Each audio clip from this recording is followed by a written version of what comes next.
True crime rules in the top charts. The latest from podnews.net with Podpage. Build a beautiful podcast website in 5 minutes. True crime rules. But exclusive podcasts don't much, and nor do any of the big acquisitions. At Pacific Content, Matt Hurd took all the top podcasts of 2021 lists he could find and analysed all 432 podcasts they mentioned to see what can be learnt. We link to that today. 912 is incidentally the top of the tops. Apple Podcasts for Creators has been interviewing a number of podcast publishers. Lemonada's Jess Cordova-Kramer talks about how she's grown the company's audience. Jordana Abraham talks about how Betches built a community. And Donald Albright from Tenderfoot TV discusses talk tactics, tools and tough lessons. If you've a story to tell, you can pitch it to Apple. We link to that too in our show notes and our newsletter.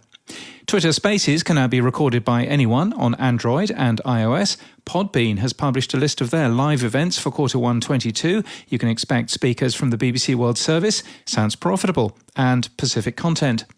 Spotify has won a trademark case in the US against a company called Spotify, which offers not music, just real good stuff, you know, man.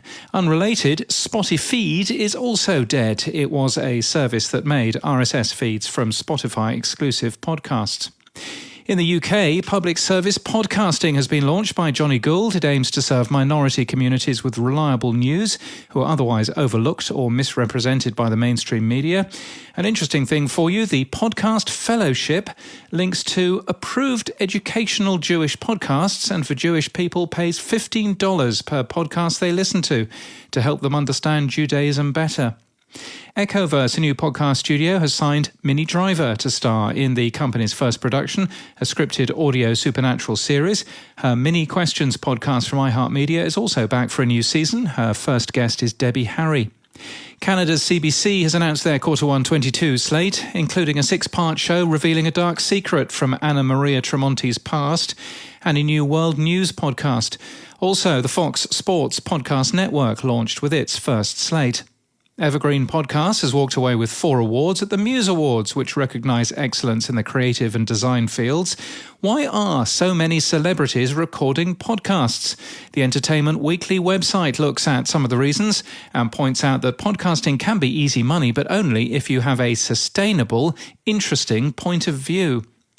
The Access to Inspiration podcast has published its first impact report, showing how much the podcast matters to listeners, guests and those who work on it. It's a good report card for a podcast and could be emulated by others, we think. And Pod News was sent press releases about 2 new podcasts today, and in big red ink was the stipulation that if we covered them, we must embed or link to their player. We're not going to. In People News, Gabriel Roth, editorial director for Slate Podcasts, is leaving the company to, quote, pursue other opportunities, a week after Slate's editor-in-chief Jared Holt departed. Tonya Mosley is to leave NPR's Here and Now as host. Mosley, who's black, will continue as a correspondent, but will concentrate on her own podcast, Truth Be Told. She's one of many recent departures from NPR. Separately, a lawsuit has been filed against NPR by a former employee, the second to include allegations of racial discrimination. And in podcast news, The Missing has returned for season 3. You can listen to the whole thing on Amazon Music or weekly episodes via RSS. Each episode in the 10-part series breaks down the case of a long-term missing person and gives listeners the opportunity to join the conversation and offer new information to aid the search. It's produced by Podimo. And sometimes you forget to check what microphone is recording and you sound like you're in the loo. In related news, Podland is back, taking a look back at the news. Co-host Sam Sethi points out that with all this talk about Web3, podcasting is already there, decentralized with portable data and open to all. And this podcast is brought to you with Podpage.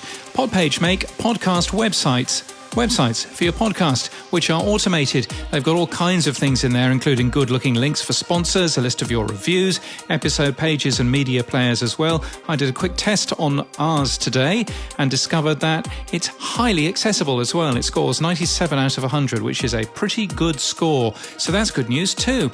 You can get started with Podpage for free. Just visit podpage.com/podnews. And that's the latest from our newsletter. For all the links, we're at podnews.net.